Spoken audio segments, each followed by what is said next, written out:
Trant there reporting.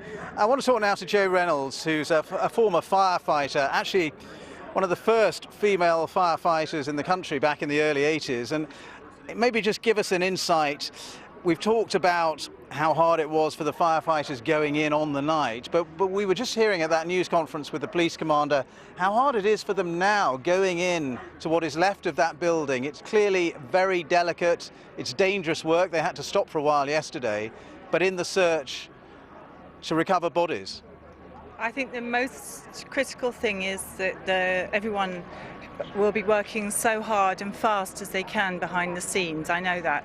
There's specialist rescue teams who are trained for this kind of thing with the police and the fire service. So we don't know about them as members of the public, but they're ready to go in there and they're going to work as quickly as they possibly can. Of course they are. Yeah, and obviously on the night they did amazing work rescuing 65 people, but this too, it's dangerous work. The police commander was saying we don't want any more fatalities. No, quite right. No, everything has to be safe, and then yes, but everything has to be done quickly as well. Just tell us, I mean, how difficult is it for firefighters, to overcome the trauma of what they see, not only on the night, I mean, clearly that was horrendous and incredibly dangerous, but even now when they are finding bodies in there?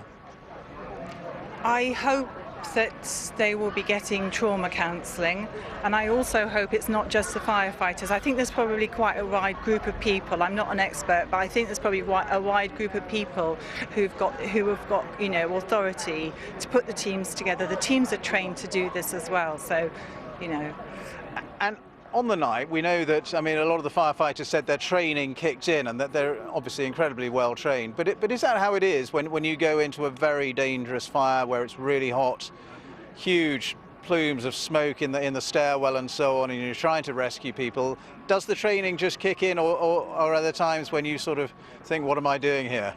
I don't think anyone would ever think that. There's such an adrenaline thing going on. You're working, and also these people have chosen to do this. This is their job, their career, and they're firefighters. They're committed, and that's what they want to do. So the training is endless. It's constant, and Yeah. But it is amazing, isn't it, when you see when people are running out of a building, to see firefighters running into it, and not only running into it, but up the stairs. And a building so high as that, I mean, it's almost unthinkable. It is unthinkable, and they shouldn't really have to be there. That's the thing that needs to be resolved.